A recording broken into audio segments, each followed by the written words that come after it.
সুন্দর টুকটুকে লাল এই ফুলের নাম হচ্ছে লাল দোপাটি। দোপাটি অনেক কালারের হয়, আমার ছাদ বাগানে আছে অফ হোয়াইট কালারের আর লাল কালারের দোপাটি। ফুলগুলো দেখলে অনেকটা ঝোপালো গোলাপের মতো মনে হয়। চিকন একটা বৃতির মধ্যে ঝুলে থাকে, অনেক সুন্দর ফুল, যেন টোকা দিলেই পড়ে যাবে। আর গাছ অনেক হেলদি, বর্ষায় অনেক হেলদি হয়। আপনা আপনি বীজ পড়ে হয়েছে, গোড়াটা টুকটুকে লাল, দেখার মতো সুন্দর, আর গাছ ভর্তি ফুল। কলিও আছে অনেক, প্রচুর কলি এসেছে। ধীরে ধীরে এই কলিগুলো ফুটবে। এই যে কলি, মেচিউর কলি ফুটবে।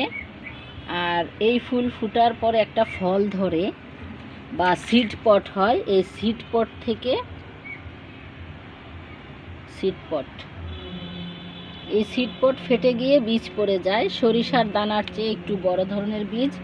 পাতাগুলো দেখতে সুন্দর, সবুজ সাজানো পাতা, পাতার কিনারে খাঁজ কাটা।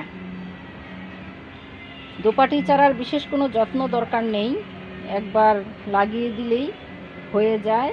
আর এটা যেহেতু কাণ্ড অনেক নরম, মাটিতে বেশি পানি দরকার প্রয়োজন হয় না, এর কাণ্ডেই পানি শোষণ করে রাখে। অতিরিক্ত শুষ্ক মৌসুম দেখা দিলে তখন একটু পানি দেওয়া লাগে।